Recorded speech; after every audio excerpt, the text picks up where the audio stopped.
Selamat Hari Natal. Kiranya damai sejahtera berkat Natal turun atas kita semuanya. Amin. Amin. Tema.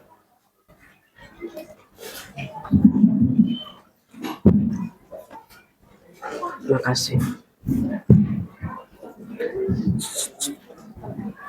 Tema firman Tuhan pada saat ini adalah kelahiran anak laki-laki ketiga dan perempuan yang melahirkannya. Itu tertulis di dalam kitab Wahyu pasal 12 ayat 1 sampai 6. Tidak usah dibaca, itu sudah kita baca sejak tahun 87, sejak saudara masuk LPB KWI, STTP KWI, bahkan sampai sekarang sudah hafal sekali. Namun begitu, Bapak Ibu kasih Tuhan, Wahyu 12 ayat 1 sampai 6 itu merupakan lahirnya anak laki-laki ketiga yang dilahirkan, ini bukan manusia darah daging seperti Tuhan Yesus Kristus, jadi dia itu bukan manusia darah daging seperti Tuhan Yesus Kristus, yang lahir 2000 tahun yang lalu. Demikian juga darah Israel yang melahirkan itu berada di surga, berada di surga, seperti Wahyu Yohanes pasal 3 ayat 6 sampai 8. Mari ini dibaca.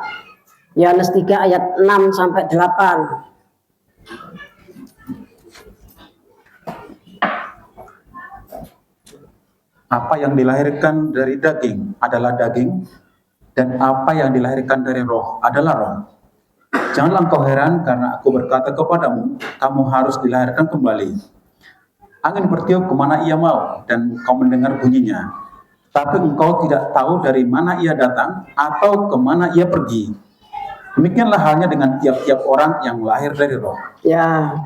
Ini pengajaran Tuhan Yesus kepada Nikodemus, tentang kelahiran baru. Tetapi ayat 6 ini mengatakan apa yang dilahirkan dari daging adalah daging, dan apa yang dilahirkan dari roh besar adalah roh. Jadi anak laki-laki ketiga itu dilahirkan dari roh dan dia adalah roh.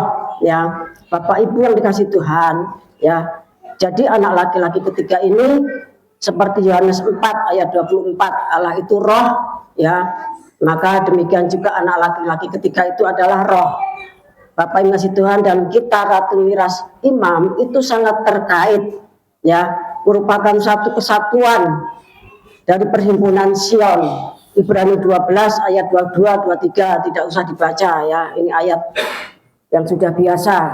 Kemudian yang kita baca Wahyu pasal 12 ayat 5. Wahyu 12 ayat 5.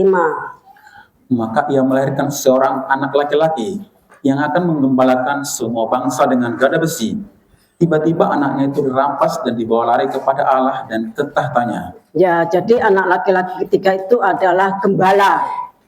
Dia menggembalakan umat manusia bukan seperti Musa dengan tongkat, tetapi dengan gada besi. Penggembalaan gada besi itu penggembalaannya anak laki-laki ketiga. Saudara bisa baca juga Wahyu 19 ayat 15. Dan dari mulutnya keluarlah sebilah pedang tajam yang akan memukul segala bangsa. Dan ia akan menggembalakan mereka dengan gada besi. Dan ia akan memeras anggur dalam kilangan anggur, yaitu kegeraman murka Allah yang Maha Kuasa. Jadi anak laki-laki ketiga itu akan menggembalakan semua bangsa dengan gada besi dan melakukan pemerasan anggur dalam kilangan anggur, yaitu kegeraman murka Allah yang Maha Kuasa. Bapak Ibu yang dikasih Tuhan, jadi anak laki-laki ketiga ini dahsyat, Gembala katakan, malaikat sang surya katakan itu Tuhan Yesus, tetapi di dalam malih rupa. Di dalam malih rupa, bahasa Jawanya demikian. Bapak Ibu yang dikasih Tuhan, Kemudian Wahyu 12 ayat 6 dilanjutkan 13 sampai 14, saudara tulis saja nanti dibaca di rumah karena acara kita padat.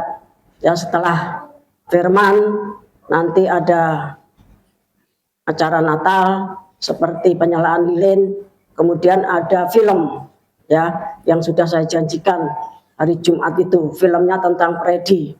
Ya, itu Tuhan yang memilih, Tuhan yang menetapkan supaya kita memahami bahwa semua teknologi pada akhir zaman itu nanti akan diisi roh. Ya, akan diisi roh. Ya, roh dari orang-orang yang diculik, ya. Dan puncaknya Wahyu pasal 13 ayat 14, maka didirikan patung, dan patung itu ada nyawanya, ya. Dan nabi palsu memerintahkan supaya seluruh muka bumi menyembah patung itu. Bapak Ibu ngasih Tuhan, bukan cuma itu saja, nanti di seluruh muka bumi pada zaman antikris itu seluruh benda-benda ya itu diperintahkan untuk disembah karena di dalamnya itu ada roh, ya. Demikian. Kemudian kita kembali kepada Wahyu 12 ayat 6, ayat 13 dan 14. Perempuan itu lari ke padang gurun di mana telah disediakan suatu tempat baginya oleh Allah supaya ia dipelihara di situ 1260 hari lamanya. Kemudian Bapak Ibu ngasih Tuhan ayat 13, ya, tolong dibacakan dalam bahasa Inggrisnya Pak Rusman. Wahyu 12 ayat 13. Wahyu 12 ayat 13 bagian tengah-tengah. He persecuted the woman which brought forth the man child. Ya, persecuted ya. Itu artinya perempuan itu nanti akan dianiaya, ditindas, disiksa, disusahkan. Kemudian ayat 14-nya, bahasa Indonesianya dulu. Kepada perempuan itu diberikan kedua sayap dari burung nasar yang besar, supaya ia terbang ke tempatnya di padang gurun, di mana ia dipelihara jauh dari tempat ular itu selama 1 masa dan 2 masa dan setengah masa. Ya, bahasa Inggrisnya ya bagian atas. And to the woman And to the woman were given wings of a great eagle. Ya, terima kasih. Kalau dalam bahasa Jawa saya bacakan Sang Wanodya tumuli kaparingan suwiwine Garuda gede karo supaya mabur menyang ing panggonane ana ing pasamunan. Ing kono unggone diingoni uwal saka ing pandelenge si ula. Lawase semangsa lan rong mangsa, tuwin setengah mangsa. Jadi suwiwinya itu adalah suwiwine Garuda. Artinya apa? Saudara nanti akan dibawa oleh malaikat Garuda, ya, dari lari kemudian terbang. Bapak yang kasih Tuhan, ya. Oleh sebab itu, ya, mungkin kita bertanya, nanti larinya itu seperti apa? Bapak yang kasih Tuhan, ya. Kita baca Injil Lukas pasal 2 ayat 12. Injil Lukas pasal 2 ayat yang ke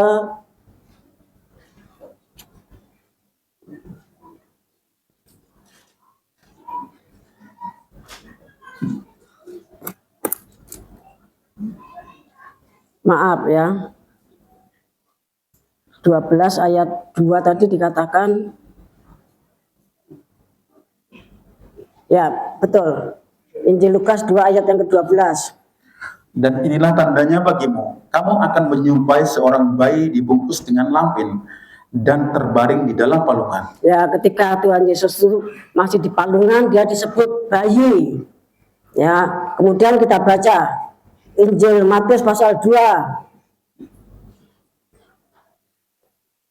ayat 11 sampai 13. Maka masuklah mereka ke dalam rumah itu dan melihat anak itu bersama Maria ibunya, lalu sujud menyembah dia.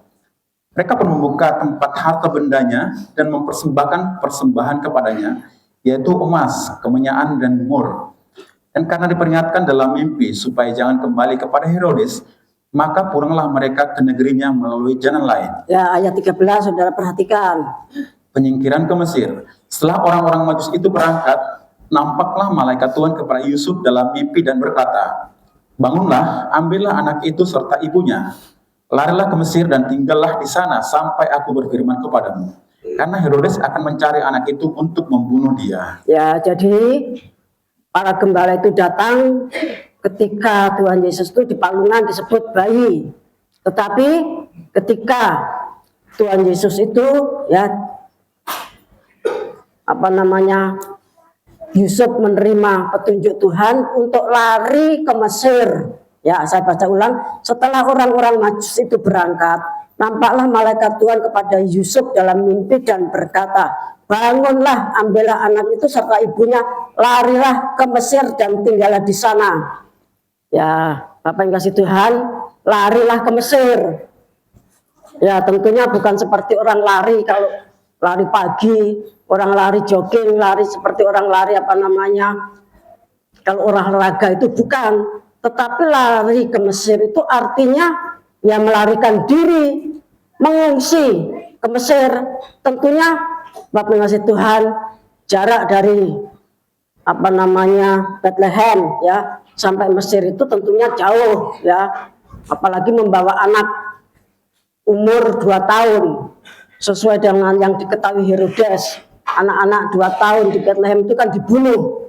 Ya, jadi waktu Yusuf itu disuruh lari ke Mesir, itu usia Tuhan Yesus tuh kurang lebih 2 tahun ya. Tentunya membawa perbekalan ya, membawa pakaian, membawa sesuatu yang diperlukan di jalan, tentunya secara tidak kuwabeh boyongan dibawa banyak banget ya Bapak Yesus Tuhan ya, karena kan mereka menghindar dari kejaran Herodes ya. Jadi lari ke Mesir, sudah renungkan ya, lari ke Mesir dengan naik keledai atau unta ya, itu zaman dulu. Kemudian kita baca juga Matius pasal 10.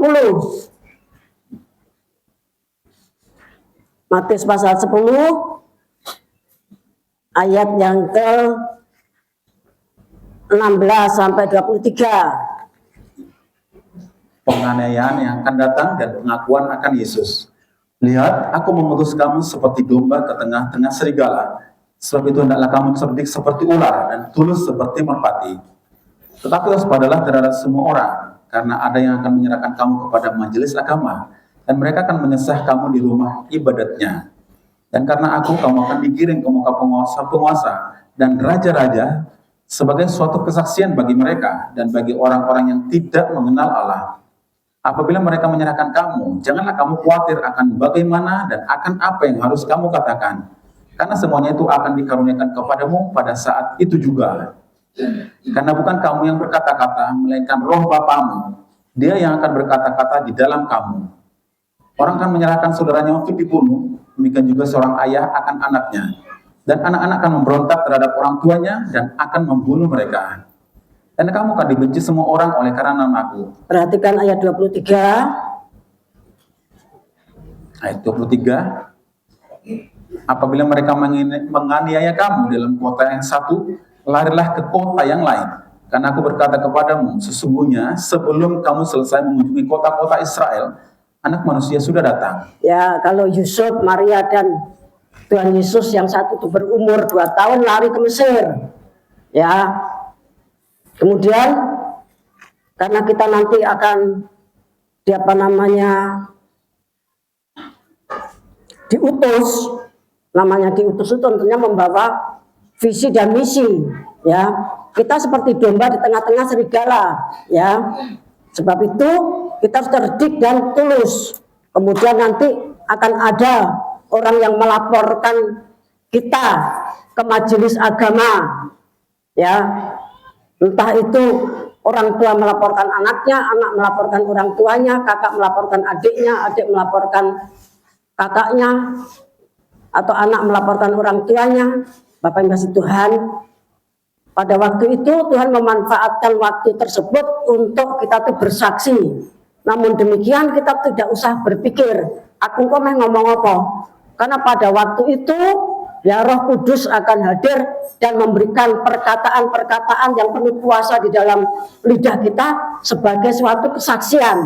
Nah setelah itu kita lari, dikatakan ayat 23 ya, apabila mereka menganiaya kamu dalam satu kota ya, larilah ke kota yang lain ya, karena aku berkata kepadamu, sesungguhnya sebelum kamu selesai mengunjungi kota-kota Israel, anak manusia sudah datang. Jadi Bapak Ibu kasih Tuhan ya, kita tuh akan pergi ke seluruh suku, kaum, bangsa dan bahasa setelah lahiran itu ya. Namun sebelum itu ada waktu jeda Bapak Ibu kasih Tuhan. Kemudian saya beritahu, lari itu ada yang memimpin, karena kita harus menginjak laut dan menginjak darat. Kita akan dipimpin oleh malaikat Sang Surya dan dipandegani. Pemimpin tertingginya itu yaitu Tuhan Yesus Kristus. Itu bisa dibaca di dalam Wahyu 14 ayat 1 sampai 7. Ditulis saja, tidak usah dibaca ya.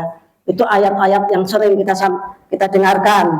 Bapak Ibu yang dikasih Tuhan ya, malaikat Sang Surya itu menggembalakan hierarki tubuh Kristus atau Ratu Miras Imam itu dari tabut perjanjian.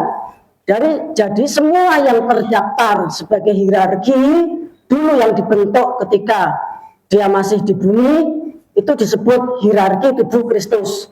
Tetapi ketika malaikat Sang Surya sudah di surga, maka bukan lagi hierarki, tapi Ratu Miras Imam. Ratu Miras Imam itu digembalakan dari tabut perjanjian.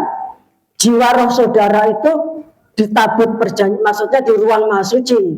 Badan saudara ya, itu saat-saat dibutuhkan itu dibawa ke ruang maha suci.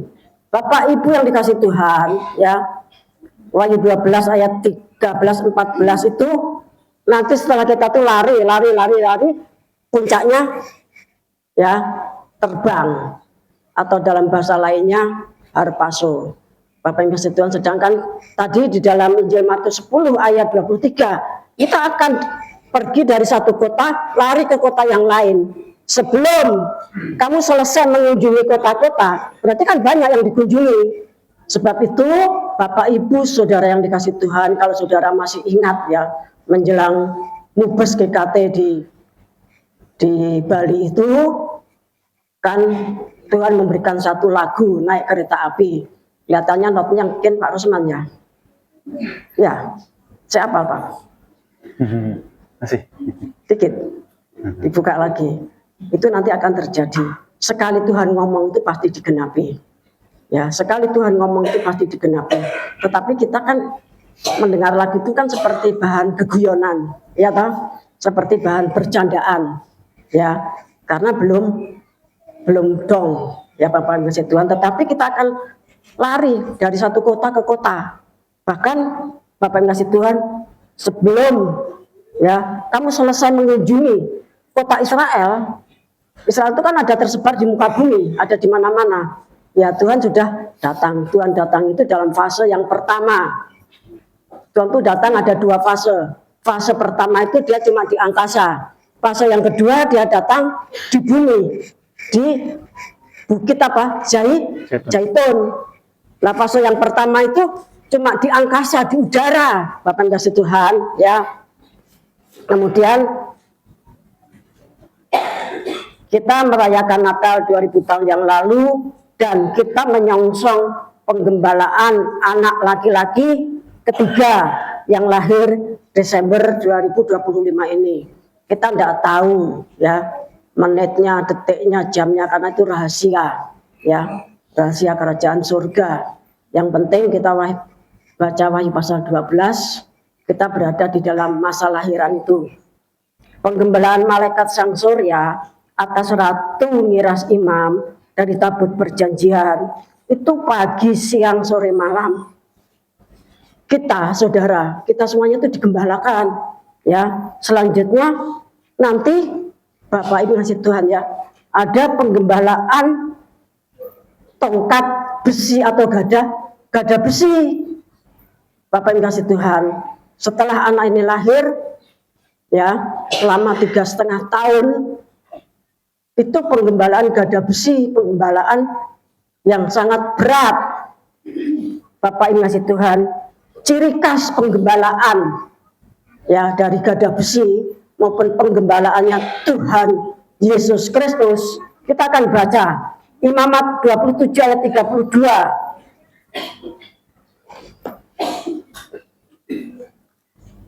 Mengenai segala persembahan persepuluhan dari lembu sapi atau kambing domba, maka dari segala yang lewat dari bawah tongkat gembala waktu dihitung, setiap yang ke-10 harus menjadi persembahan kudus bagi Tuhan. Ya, saya tidak menjelaskan persembahan perpuluhan, tetapi setiap yang lewat dari bawah tongkat gembala.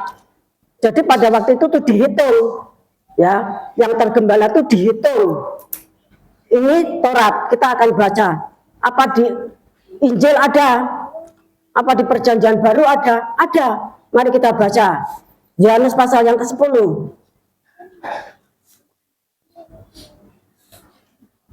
Ayat yang ketiga.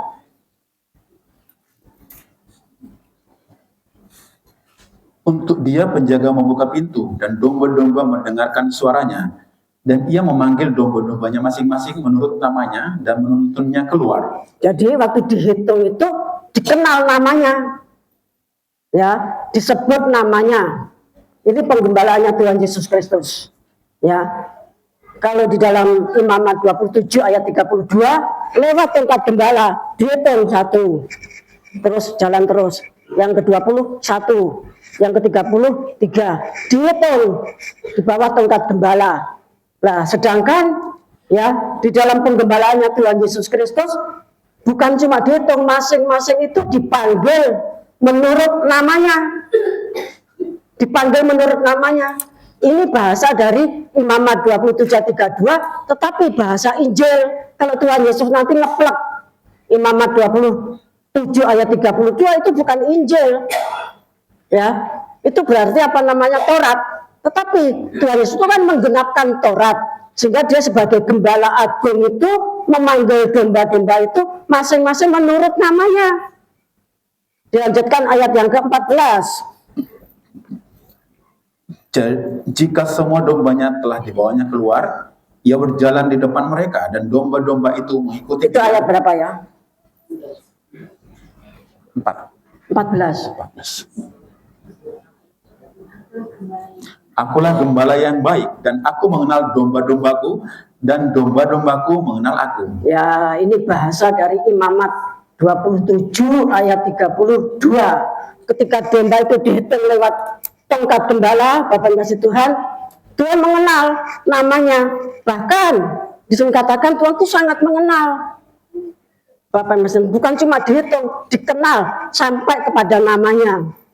Bapak Ibu Saudara yang dikasih Tuhan, oleh sebab itu ya, beberapa waktu yang lalu kan ada seorang ibu itu namanya dibetulkan, ya. Nanti kalau kamu disebut seperti itu, di sana tidak ada nama itu, adanya nama ini. Bapak yang kasih Tuhan. Jadi penggembalaan itu penggembalaan di dalam Tuhan Yesus Kristus. Yohanes pasal 10 mengatakan demikian. Kemudian Bapak Ibu yang kasih Tuhan, kita baca juga Yesaya 20.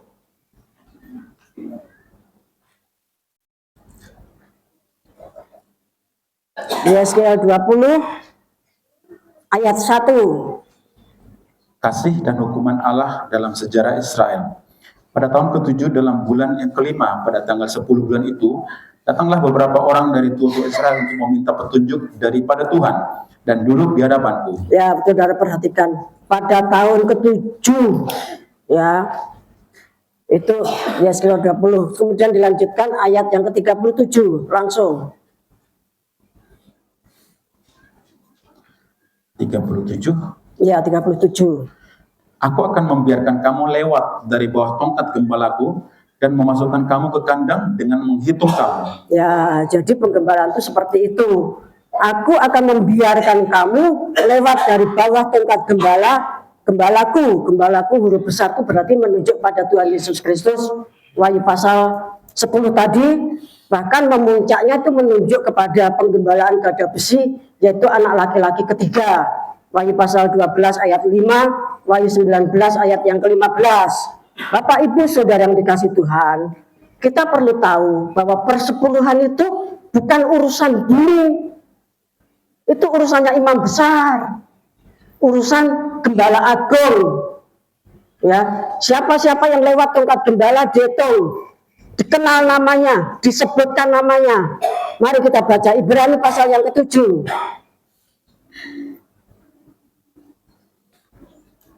Ibrani pasal yang ke-7 ayat yang ke-8.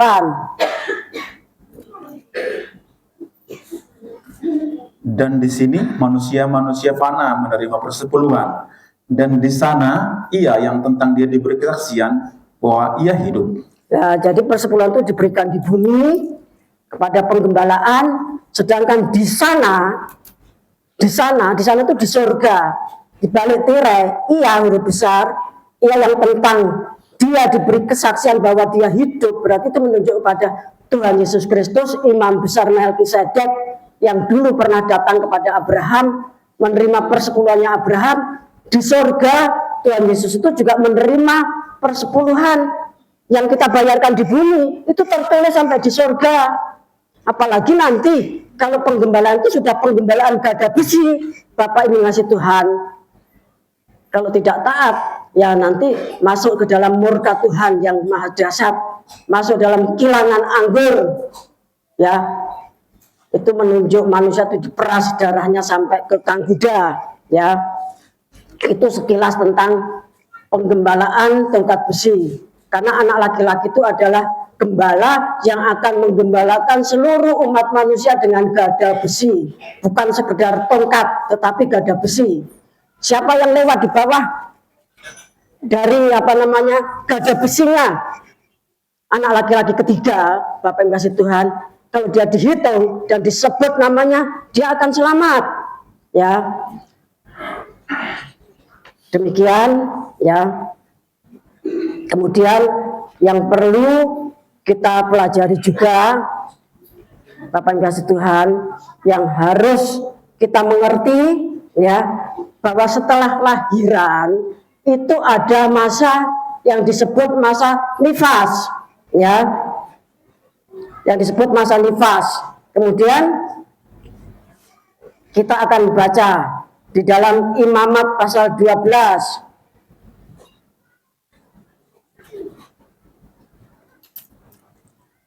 ayat 1 sampai 4. Saudara perhatikan. Pentahiran sesudah melahirkan anak. Tuhan berfirman kepada Musa demikian, katakanlah kepada orang Israel, apabila seorang perempuan bersalin dan melahirkan anak laki-laki, maka najislah ia selama 7 hari. Sama seperti pada hari-hari ia bercemar kain, ia najis. Bercemar kain itu artinya haid atau menstruasi. Ya, terus. Dan pada hari yang ke-8 haruslah dikerap dan dikulit katan anak itu. Selanjutnya 33 hari lamanya perempuan itu harus tinggal menantikan pentahiran dari darah nifas.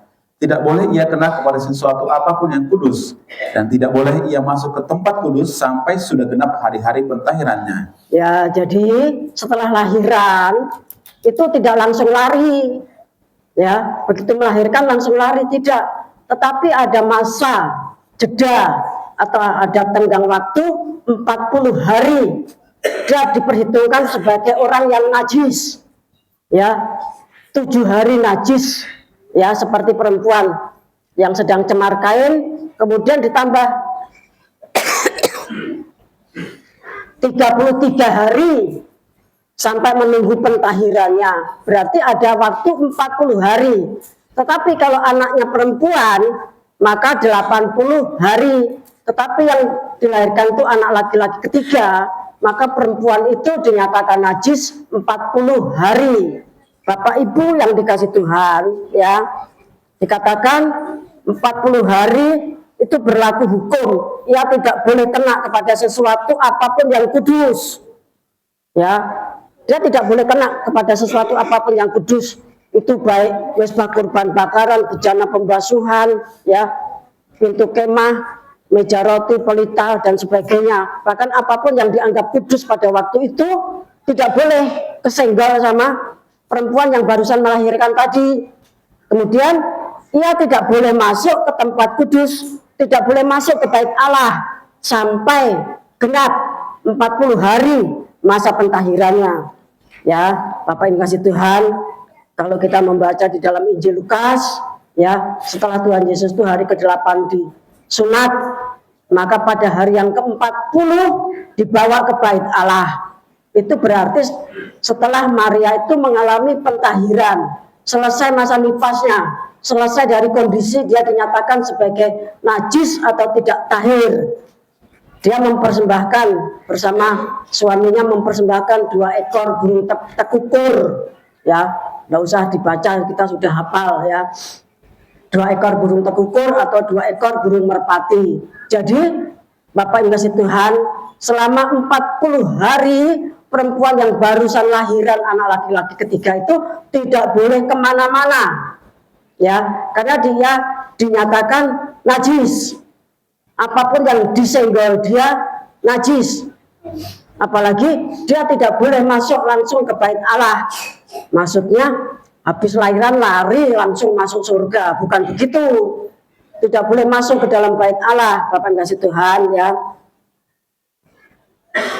Nah, di dalam perjanjian lama itu ada banyak contoh orang-orang yang dinyatakan tidak tahir atau najis, ya.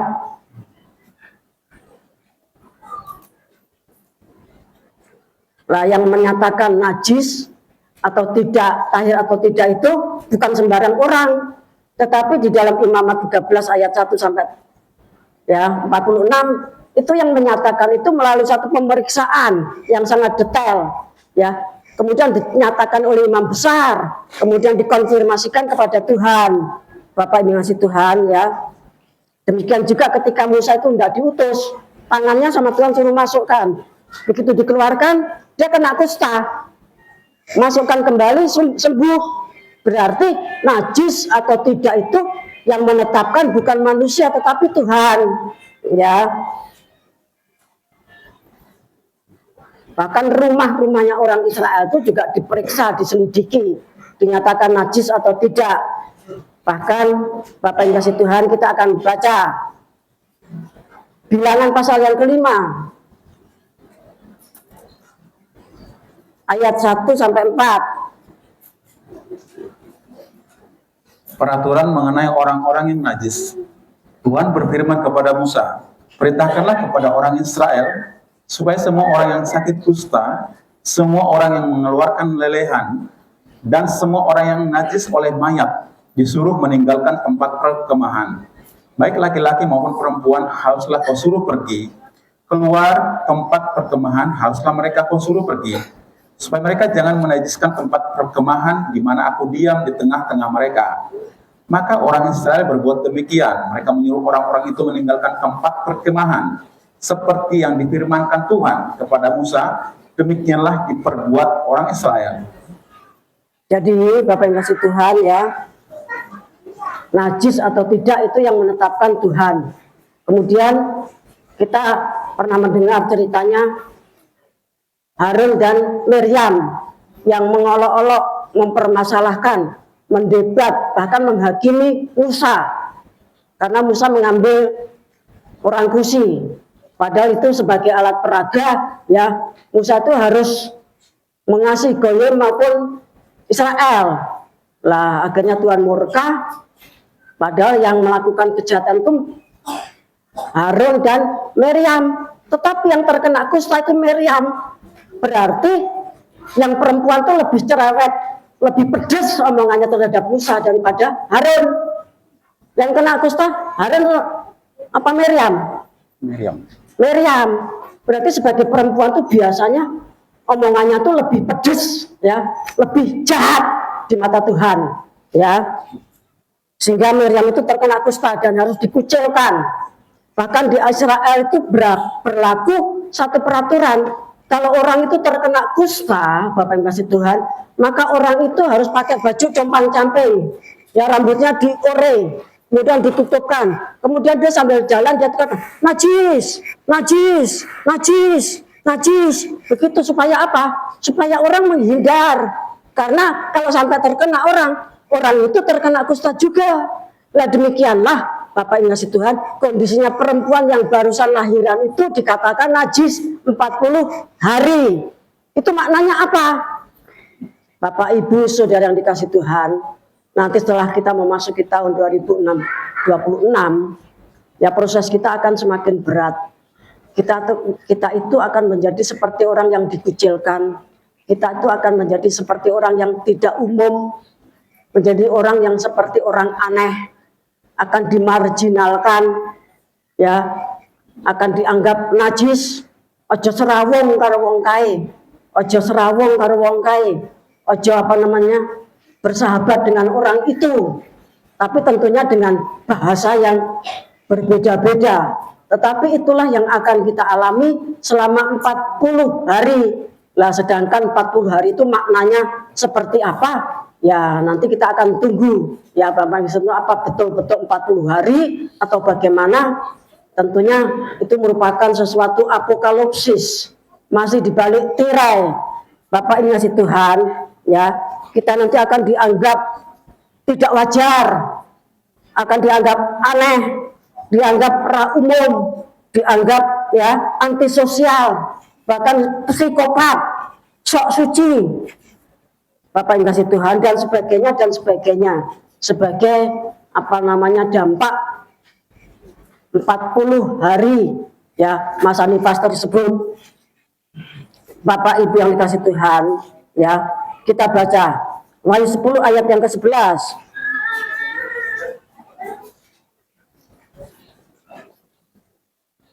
Maka ia berkata kepadaku, engkau harus bernubuat lagi kepada banyak bangsa dan kaum dan bahasa dan raja. Ya, jadi ketika Wahyu pasal 10 itu digenapi, malaikat sang surya menginjak laut dan menginjak bumi, maka dikatakan engkau harus bernubuat lagi kepada banyak bangsa dan kaum dan bahasa dan raja.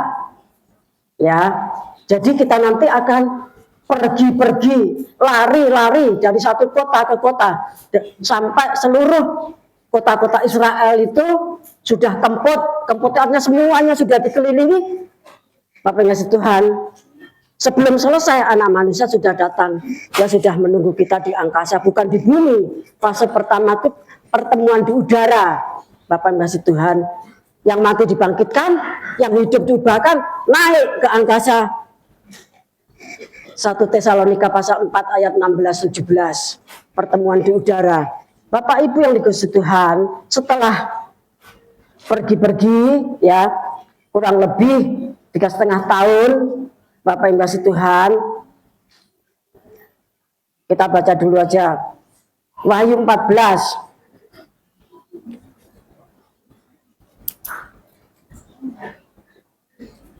ayat yang keempat. Mereka adalah orang-orang yang tidak mencemarkan dirinya dengan perempuan-perempuan, karena mereka murni sama seperti perawan. Mereka adalah orang-orang yang mengikuti anak domba itu kemana saja ia pergi. Mereka ditebus dari antara manusia sebagai korban-korban suluk bagi Allah dan bagi anak domba itu. Ya, jadi ini jemaat sulung. Jemaat sulung itu bagian dari Ibrani 12 ayat 22-24. Di sini katakan ya, mereka adalah orang-orang yang mengikuti anak domba itu kemana saja ia pergi. Jadi perginya itu bukan ke satu tempat, tapi kemana saja ia pergi. Seperti Wahyu 10 ayat 11 tadi, Bapak Ibu kasih Tuhan, ya, itu untuk apa? Untuk menggenapkan jumlah goyim dan untuk menggenapkan juga tadi kan dikatakan ke kota-kota Israel. Artinya panen Israel, panen goyim, Bapak yang kasih Tuhan, sebelum nanti kemudian masa antikris, ya. Jadi setelah pergi-pergi kurang lebih 3,5 tahun, kemudian Israel masuk 3,5 tahun yang kedua atau paruh kedua dari antikris, ya. Dan saat itu antikris muncul dengan wajah dan karakter ya yang berbeda dengan pada penampilannya yang pertama, ya. Kita 29 pertengahan sudah selesai. Bapak yang kasih Tuhan, Israel masih menjalani paruh kedua, pertama bersamaan dengan kita, ya. Dulu pernah saya sampaikan, nanti akan kita perhatikan lagi. Jadi saat mengakhiri 29,5 pertengahan, kita bukan lagi lari, tetapi terbang. Ya, ku pergi. Saat dunia dilanda masa antikris, ya, pada paruh yang kedua bagi Israel dan dunia kita pergi. Karena 1 Tesalonika 5 ayat 9, kita itu bukan ditetapkan untuk murka. Gereja itu bukan ditetapkan untuk murka. Wong gereja itu sudah percaya Tuhan Yesus Kristus 2000 tahun yang lalu. Gereja perdana, gereja pertengahan sampai gereja akhir zaman, kita sangat percaya kepada Tuhan Yesus Kristus. Bapak yang kasih Tuhan. Sementara Israel baru sebagian yang percaya, ya. Nah, mereka itu nanti akan diselamatkan pada sahabat yang ke-70. Dari 70 sahabatnya Daniel. Sahabat yang ke-70 itu artinya 7 tahun terakhir sebelum Tuhan datang di Bukit Zaitun. Ya, jadi kita mulai 22 sampai 25, 26 sampai 29 pertengahan. Nah, di 26 ini Israel memulai, ya, masa antikris paruh pertama 3,5 tahun. Nah, paruh yang kedua kisaran 30 tahun 30, ya, atau 29 pertengahan sampai tahun 33, itu masa antikris yang sangat besar, di mana 2 Tesalonika 2 ayat 4, antikris itu masuk bait Allah di ruang Maha Kudus, menyatakan diri bahwa dia itu Allah, bahwa dia itu Mesias, dan minta disembah sebagai Allah. Saat itu kita sudah tidak di bumi, Bapak yang kasih Tuhan, karena kita tidak ditetapkan untuk murka. 1 Tesalonika 5 ayat 9 mengatakan demikian. Bapak Ibu yang dikasih Tuhan, maka mengakhiri Great Tribulation-nya kitab Wahyu. Jadi ada Great Tribulation-nya kitab Wahyu, ada Great Tribulation-nya Israel atau dunia. Ya. Kalau orang tidak mencintai kitab Wahyu, ya dia tidak paham. Ya, Great Tribulation-nya kitab Wahyu itu tahun 22 pertengahan cuma berhenti sampai 29 pertengahan, sudah leren. Nah, tapi kalau Great Tribulation-nya dunia dan Israel itu 26, ya, sampai 33. Nah, nanti tahun 30 itu ada Great Reset, di mana nanti akan terjadi perubahan hebat antikrisnya. Ya, itu minta disembah, dibikinkan patung yang ada nyawanya dan disuruh disembah. Bapak itu. Nah, kita tidak mengikuti masa itu. Ya, kita bukan Great Tribulation-nya Israel dan dunia. Bapak yang Tuhan, ya, tidak ada Great Tribulation-nya dunia, yang ada tuh Great Tribulation-nya kitab Wahyu dan Great Tribulation-nya Israel. Karena Great Tribulation-nya Israel itu merupakan sahabat yang ke-70. Ya, saat Tuhan itu kembali kepada Israel. Roma pasal 11, ya, ayat 25 dan seterusnya itu. Ketika jumlahnya goyim itu sudah genap, maka keselamatan itu kembali kepada Israel melalui Great Tribulation 7 tahun. Tahun 26 sampai 33 kurang lebihnya begitu. Bapak Ibu yang dikasih Tuhan, oleh sebab itu, ya, supaya kita ini tidak masuk di dalam Great Tribulation-nya dunia atau Great Tribulation-nya Israel, ya, maka kita harus bertekun di dalam kitab Wahyu. Bapak yang kasih Tuhan, bertekun di dalam kitab Wahyu, ya. Ya, pengangkatan itu, ya, Malaikat Sang Surya mengatakan itu ada di Wahyu pasal 6, ada di Wahyu pasal 9, ada di Wahyu pasal 16. Yang pertama itu pada saat Buddha hijau kuning itu melesat. Buddha hijau kuning itu kalau kita membaca dari Zakaria pasal 6, dia tuh larinya ke selatan. Berarti great, maksudnya pengangkatan atau harpazo, ya, atau rapture itu sudah terjadi. Untuk angkatan yang pertama itu sudah terjadi 23 September itu betul-betul ada ripce, tetapi di bumi selatan. Bapak yang kasih Tuhan, di bumi selatan. Bumi selatan itu ya tentunya Afrika Selatan, Australia bagian selatan, kemudian daerah-daerah sebelahnya Australia itu. Dan itu tidak diberitakan, ya, karena perkara-perkara yang seperti itu tuh tidak diberitakan supaya tidak menimbulkan kehebohan. Tetapi dari surga itu dikatakan sudah terjadi Great Tribulation-nya, ya, yang angkatan pertama, yang angkatan kedua nanti Wahyu pasal 9, ya, ketika 200 juta tentara itu muncul atau apa namanya sangkakala yang kelima, kemudian Wahyu pasal 16. Tetapi Bapak Ibu ngasih Tuhan, kita semuanya berharap, ya, selesainya kitab Wahyu itu 29 pertengahan. Kemudian sebentar kemudian masa antikris. Lah kita tidak masuk ke sana, berarti 29 pertengahan itu pengharapan kita untuk bertemu Tuhan di udara. Bapak Ibu yang dikasih Tuhan, untuk bertemu Tuhan di udara, ya, kita akan naik ke angkasa dan bertemu Tuhan di udara. Itu nanti akan menjadi tema di dalam apa namanya di Melkosana. Saya akan berbicara panjang lebar, ya, tentang hal itu. Bapak Ibu yang dikasih Tuhan, ya. Jadi 1 Tesalonika pasal 4 ayat 16 sampai 17 itu mengakhiri Great Tribulation-nya kitab Wahyu, ya. Masuk Matius pasal 24 ayat 30 sampai 31. Mari dibaca. Matius 24 ayat 30 sampai 31. Pada waktu itu akan tampak tanda Anak Manusia di langit, dan semua bangsa di bumi akan meratap, dan mereka akan melihat Anak Manusia itu datang di atas awan-awan di langit dengan segala kekuasaan dan kemuliaannya. Ya, nanti akan tampak Anak Manusia itu di langit, tidak turun sampai di bumi. Ini fase yang pertama, ya, akan tampak di langit. Itu seperti 1 Tesalonika pasal 4 ayat 16 sampai 17, ya. Kemudian ayat yang ke-31. Dan ia akan menyuruh keluar malaikat-malaikatnya dengan meniup sangkakala yang dahsyat bunyinya. Dan mereka akan mengumpulkan orang-orang pilihannya dari keempat penjuru bumi, dari ujung langit yang satu ke ujung langit yang lain. Nah, inilah pengangkatan ripce atau harpaso.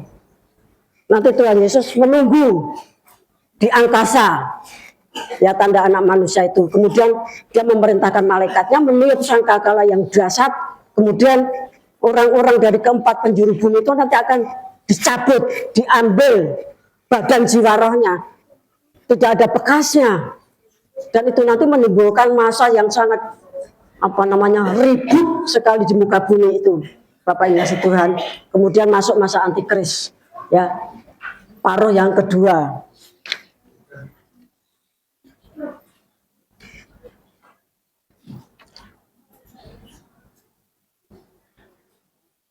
Jadi, ya, memperingati Natalnya Tuhan Yesus 2000 tahun yang lalu, dan saat ini kita berada di dalam suasana kelahiran anak laki-laki yang ketiga, yang kita tidak bisa melihat, kita tidak bisa memahami, tetapi yang penting kita percaya kepada firman Tuhan, ya, dan nanti kita akan lari seperti Yusuf dan Maria membawa kanak-kanak Tuhan Yesus yang berusia kurang lebih 2 tahun, bukan lagi bayi tetapi anak, ya. Seperti Matius 10 ayat 23, kita akan lari dari satu kota ke kota, ya. Sebelum semuanya terjalani, Anak Manusia sudah datang. Datangnya itu ya di dalam Matius pasal 24 ayat 30 ini. Akan tampak tanda Anak Manusia di langit. Kemudian dia perintahkan tiap sangkakala. Kemudian orang-orang itu diambil, dicomot dari keempat penjuru bumi. Itulah pengangkatan, Bapak yang kasih Tuhan. Jadi sebelum masa antikris, ya, yang tahun 30 sampai 33, kurang lebihnya demikian, maka gereja itu sudah tidak ada di muka bumi. Ratu Ngiras Imam itu sudah tidak ada di muka bumi. Karena yang percaya kepada Tuhan Yesus Kristus, ya, itu tidak ditentukan untuk murka. Kita baca saja 1 Tesalonika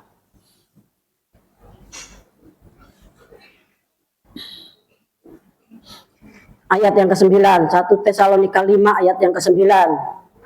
Karena Allah tidak menetapkan kita untuk ditimpa murka, tetapi untuk beroleh keselamatan oleh Yesus Kristus Tuhan kita. Ya, kita tidak ditetapkan untuk murka. Ya, murka Tuhan itu wujudnya mesabu. Murka Tuhan itu wujudnya ya 7 tahun. Great Tribulation. Tetapi kita diselamatkan karena kita percaya kepada Tuhan Yesus Kristus. Sementara sekalipun Israel itu umat pilihan, tetapi menolak bahkan menyalibkan.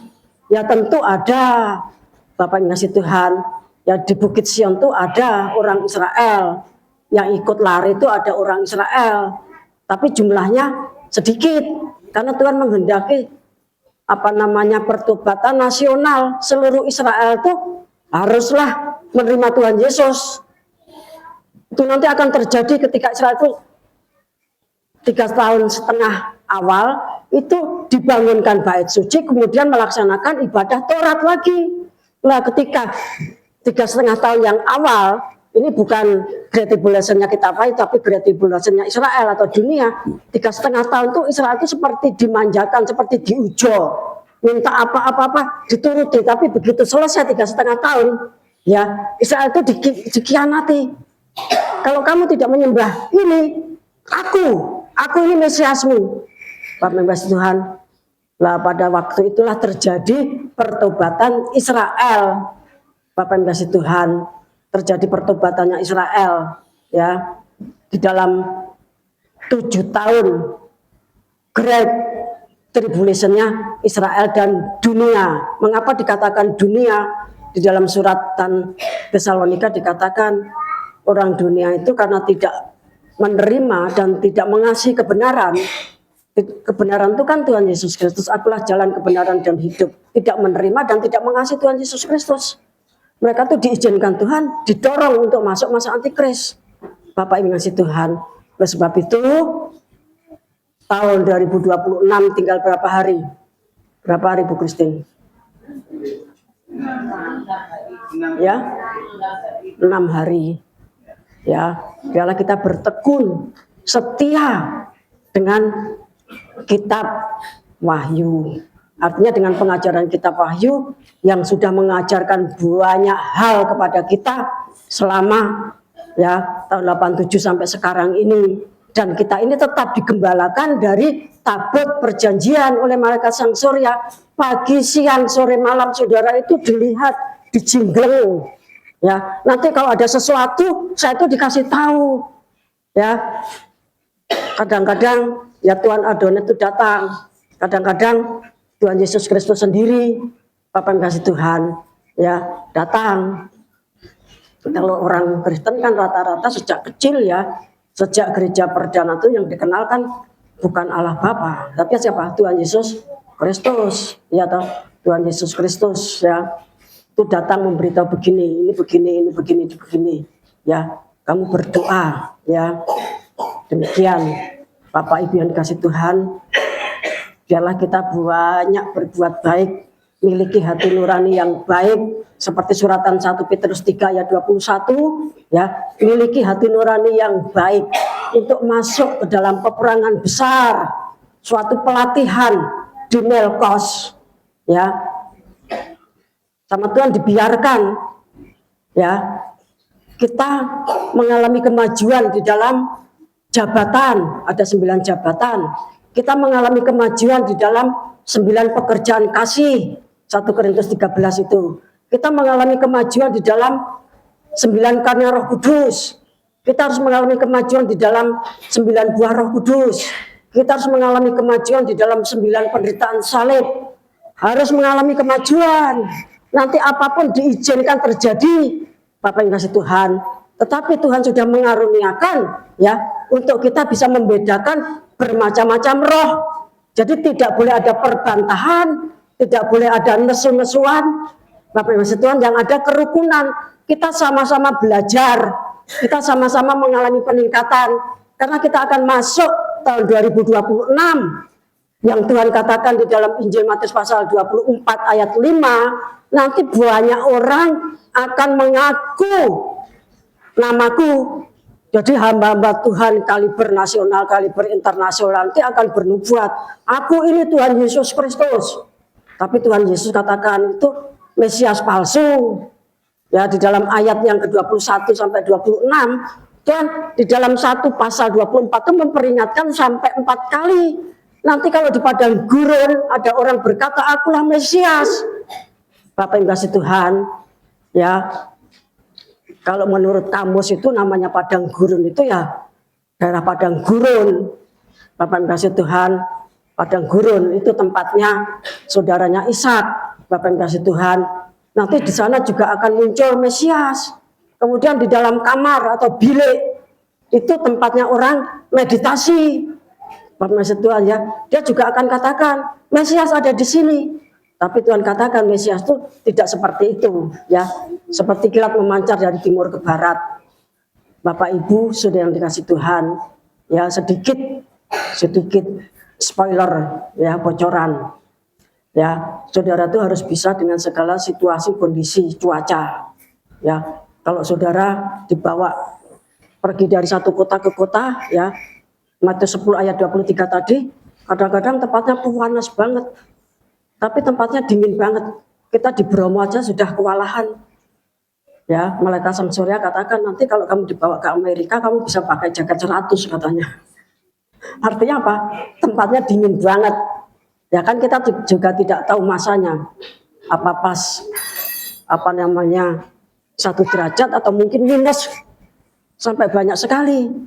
Bapak yang ngasih Tuhan, kalau orang sudah terbiasa di sana ya mungkin sudah terlatih, ya. Tetapi kita biasa di daerah tropika, ya, kita harus berlatih, ya. Artinya saudara mempersiapkan, tapi kita nanti akan dipersiapkan karena Malaikat Sang Surya, ya, kemudian pemimpin tertinggi dan terbesar yaitu anak domba, Wahyu 14 ayat yang keempat itu akan membawa kita kemana saja ia pergi, berarti dibawa pergi.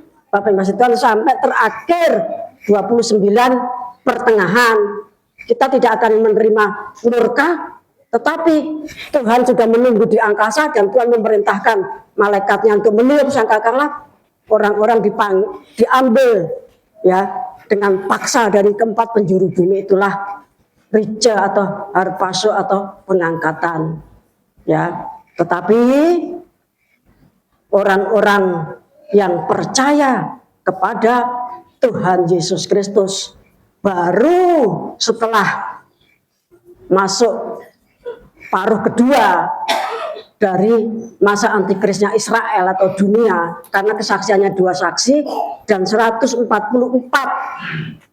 anak orang Israel, ya, 2 saksi itu nanti akan bersaksi, ya. Kemudian 144.000 yang di meterai itu nanti juga akan menjadi penginjil internasional yang memiliki kuasa setara dengan 2 saksi. Dia akan mempertobatkan orang-orang pada masa antikris, paruh kedua dari antikrisnya Israel. Nah, pada waktu itu yang bertobat menjadi Kristen nanti akan mengalami siksaan sampai puncaknya dipenggal kepalanya. Wahyu pasal 20 ayat yang keempat, mari kita baca.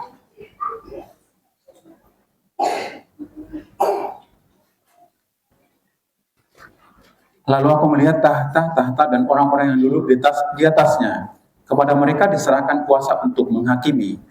Aku juga melihat jiwa-jiwa mereka yang telah dipenggal kepalanya karena kesaksian tentang Yesus dan karena firman Allah, yang tidak menyembah binatang itu dan patungnya, dan yang tidak juga menerima tandanya pada dahi dan tangan mereka. Dan mereka hidup kembali dan memerintah sebagai raja bersama-sama dengan Kristus untuk masa 1000 tahun.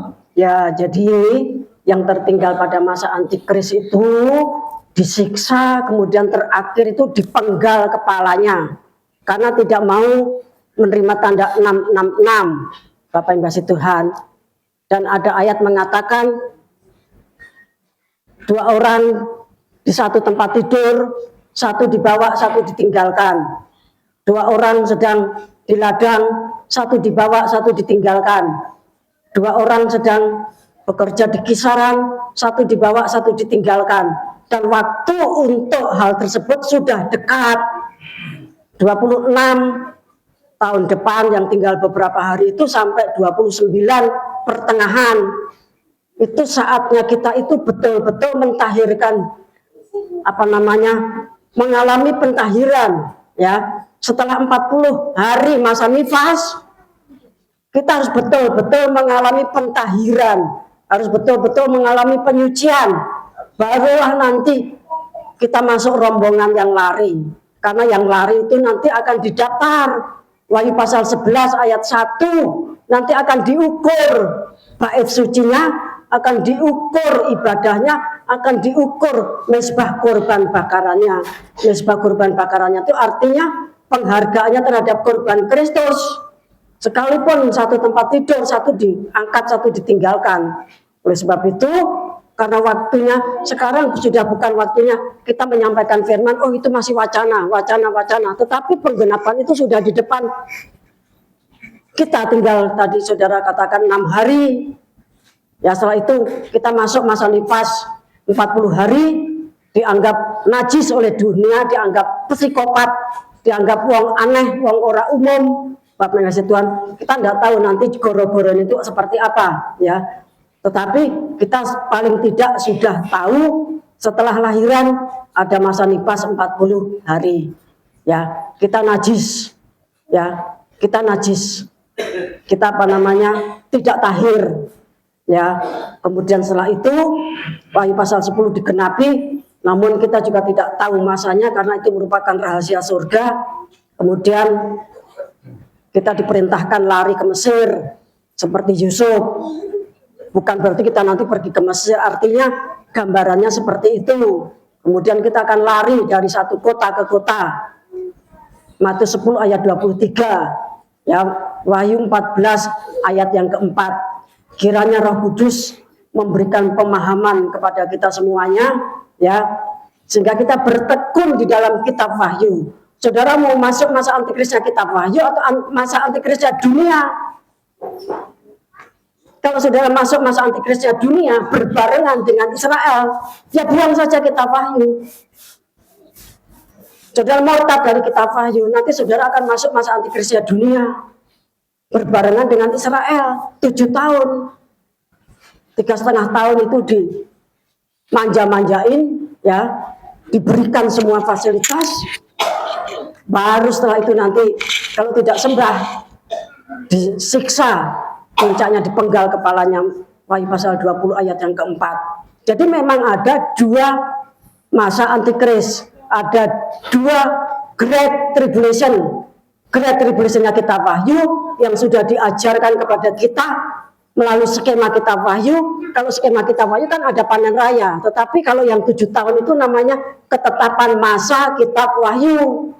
Ya, nah kita ini sudah masuk paruh, maksudnya masuk 9 bulan yang kedua masa lahiran. Tahun 25, tahun 26 sudah masa antikris yang berat untuk kitab Wahyu. Bapak yang kasih Tuhan. Jadi ada 2 Great Tribulation. Saudara terserah mau pilih yang mana. Ya, kalau saudara pilih bersama-sama dunia, ya saudara keluarlah dari kitab Wahyu. Ya, tetapi kalau saudara nanti ingin mengalami pengangkatan seperti Matius 24 ayat 30 dan 31, Tuhan nanti akan tampak di angkasa, kemudian dia memerintahkan sangkakala ditiup, kemudian orang dicomot, diambil dari keempat ujung bumi dan bertemu Tuhan di udara. 1 Tesalonika pasal 4 ayat 16-17. Saudara harus setia di dalam kitab Wahyu sekalipun di dalam masa lahiran itu. Bapak yang kasih Tuhan, waktu Yusuf sama Maria itu datang ke bait Allah setelah masa pentahirannya, yang dipersembahkan apa? Sapi, domba atau apa? 2 burung kah? Ukur itu menandakan apa? Orang apa? Orang miskin. Saudara, saya beritahu, Ratu Miras Imam itu disembunyikan di dalam kemiskinannya. Jadi saudara tidak usah takut kalau jadi orang miskin. Jangan khawatir kalau saudara itu ketok sugih belegedu kayak Matius 19. Tuhan katakan ternyata mau dipilih jadi murid dia tidak mau, malah mundur karena hartanya banyak, sehingga Tuhan katakan lebih mudah unta masuk lubang jarum daripada orang kaya masuk kerajaan surga. Jadi saudara, kita ini disembunyikan, dideleke dalam kemiskinan. Karena kita miskin, orang tidak memandang kita. Karena kita miskin, orang tidak nganggep. Ya, seperti anaknya Yusuf Maria itu, waktu dibawa ke Bait Allah, yang kenal siapa? Kan cuma 2 orang toh. Ya toh, Simeon dan Hana. Itu yang hidupnya tuh berada dalam pengurapan Roh Kudus, terus sembahyang dikandani sama Tuhan. Kamu tidak akan mati sebelum melihat apa Mesias. Lah ketika Tuhan Yesus digendong sama Ibu Maria, Bapak Yusufnya membawa 2 ekor burung tekukur, ya tentu sudah dikasih tanda sama Tuhan, oh ini Mesias. Terus diberkati. Dari semua orang yang datang ke Bait Allah itu cuma 2 yang paham kalau itu tuh Mesias. Karena apa? Saking miskinnya. Kita tuh disembunyikan dalam kemiskinan. Jadi kalau saudara tuh tidak punya uang, rasa terlalu menangis, menggerung, kayak apa namanya? Itu sepeda motor itu namanya apa Pak Rusman? Mergone raiso numpak sepeda motor itu namanya apa? Knalpotnya diblewer itu nanti sampai berung gitu. Nanti malah Lucifer ki ngerti. Kok nangis nang apa to? Orang di duit. Sudah mah ditangkap sama Lucifer. Kita terus pintar menyembunyikan diri. Orang kaya cah cilik kayak dolanan jelungan sedang disembunyiin, dia malah muncul. Ya, malah megang apa namanya? Apa itu namanya? Tempat untuk dia pertama. Apa jenenge Mbak Deno? Ya, apa? Ya tempat dia nanti kena itu. Malah datang ke situ pegang, padahal dia sedang sembunyi. Nah, jadi kemiskinan itu cara Tuhan menyembunyikan bayi Yesus pada zaman itu. Ya, nah demikian juga Tuhan katakan kesusahan sehari cukup untuk sehari. Tapi kalau mau kita kan, kita tuh sudah punya untuk 7 turunan. Syukur kalau kita tuh punya persediaan untuk 6 bulan. Wes ayem, sehingga seperti orang kaya yang bodoh itu. Bar panen, lumbungnya dibesarin, kemudian dia layah-layah, hei jiwaku tenanglah, ada padamu buahnya persiapan. Tahu-tahu malam itu juga nyawanya dicabut. Bapak yang kasih Tuhan. Ya, jadi menjadi orang miskin di dalam Ratu Miras Imam itu cara Tuhan menyembunyikan kita. Tapi Tuhan katakan, kalau burung pipit saja dipelihara, ya bunga bakung saja dikasih pakaian, tidak mungkin kita tidak bisa makan kecuali saudara puasa. Kitab Nabi Yesaya mengatakan kalau kamu itu diberi air serba sedikit dan roti serba sedikit, itu diizinkan Tuhan. Pada saat seperti itu hati kita tuh diuji. Kalau Tuhan tuh bikin gara-gara, Tuhan tuh sambil nginceng dari atas itu. Satu-satu tuh dilihat. Oh, iki pancene bersukacitalah selalu di dalam Tuhan. Oh, iki kadang-kadang bersukacitanya nek pas duit. Nek pas duit berung-berung kenal pote. Bapak yang kasih Tuhan, masing-masing itu diuji dan dilihat.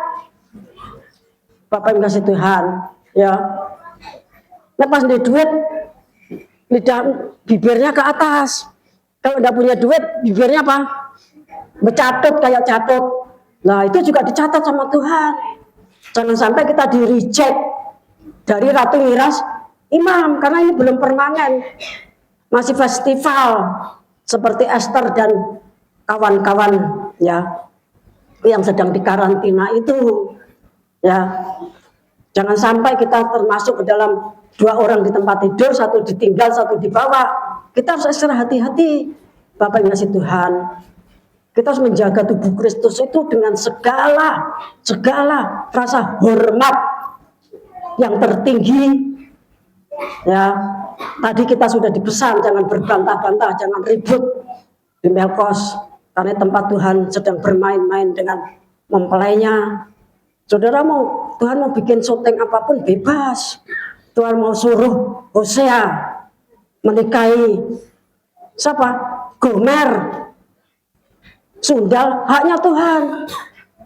Tuhan mau suruh Yeremia 18. Kowe lunga ning tempatnya orang membikin bejana tanah liat. Belajarlah dari orang yang sedang membikin bejana tanah liat. Itu haknya Tuhan. Tuhan suruhan sama Yeskiel. Ya, itu orang Israel pada kumpul nangis di pinggir sungai Kebar. Kamu ambil pikulan, terus kamu ambil barang-barang rombengan, barang-barangnya orang yang mengungsi. Kemudian Yeskiel jalan wirawiri di depannya orang-orang Yahudi yang ditawan. Terus nanti mereka pasti pada tanya, itu maknanya apa? Betul. Ditanya, kemudian Yeskiel berkata, ini nanti akan terjadi, Yerusalem akan dihancurkan oleh Nebukadnezar, dan rajanya yang terakhir yaitu Sedekia nanti akan malam-malam keluar dengan membobol tembok, dan dia akan membawa barang-barang, ya pengungsiannya, barang-barang buang sebagai buangan. Jadi Bapak yang kasih Tuhan itu punya hak melakukan apapun atas kita. Kita mau dibuat sebagai tanah liat, mau dibuat cobek, mau dibuat ulek-ulek, mau dibuat piring, mau dibuat apapun, itu haknya Tuhan. Bapak Ibu sudah kasih Tuhan, tetapi yang terpenting, saudara sudah digembalakan oleh kitab Wahyu, dan sekarang digembalakan malaikat sang surya dari tabut perjanjian pagi, siang, sore, malam. Saudara itu ditilihi, saudara itu dilihat. Ya, kalau saudara ada yang mau pergi ke sana, ya Bapak Ibu Tuhan mendahului kita, nanti saudara akan melihat. Dari atas tuh melihat kita tuh gampang banget, kabeh ketok. Bapak yang kasih Tuhan, ya. Semua tuh kelihatan. Karena ada ayat mengatakan bahwa mata Tuhan tuh ada di segala tempat. Mata Tuhan tuh ada di segala tempat, di sembarang tempat. Oleh sebab itu, supaya kita tidak masuk ke dalam Great Tribulation-nya Israel dan dunia, tetapi masuk Great Tribulation-nya kitab Wahyu yang akan berakhir 29 pertengahan, tinggal 3,5 tahun, biarlah kita bertahan. Sekalipun mungkin Bapak yang kasih Tuhan seperti Rasul Yohanes yang digoreng, ya, sama kaisar pada waktu itu. Kalau waktunya belum mati, ya dia digoreng pun tidak mati. Saudara bayangkan, Rasul Yohanes itu orang Israel, tingginya paling tidak 190 sampai 2 meter. Kita bisa lihat wajahnya kan tentunya tinggi banget, diisi minyak, kemudian dimasukkan, dipanaskan, digoreng, tidak mati. Karena apa? Tuhan masih mau mengirim dia ke Pulau Patmos. Tetapi Rasul Petrus dan Rasul Paulus, ya dia mati tahun 60-an di Roma. Keduanya matinya itu di Roma. Kalau Rasul Paulus karena dia itu kewarganegaraan Roma, maka matinya cepat dengan cara apa? Dipenggal. Tetapi kalau Rasul Petrus itu karena dia bukan orang Romawi, ya dia orang Yahudi, matinya disalib terbalik. Bapak yang kasih Tuhan. Nah itu nanti akan terjadi lagi pada masa Antikris. Oleh sebab itu jangan satupun saudara itu kehilangan kesetiaan, sudah menjalani puluhan tahun, kurang tahun, belasan tahun, tahunan, waktunya sudah sangat dekat untuk Matius pasal 24 ayat 30 sampai 31, ya, itu merupakan masa-masa pengangkatan. Tuhan menunggu kita di angkasa. Semoga Roh Kudus memberkati kita semuanya. Kita akan pujikan bawalah kehidupanku untuk digembalakan oleh Tuhan Yesus Kristus, digembalakan oleh anak laki-laki yang ketiga dengan tongkat besi, tetapi kita bukannya untuk dimurkai tetapi mendapatkan berkat sambil kita akan mempersembahkan korban. Bawalah kehidupanku untuk digembalakan.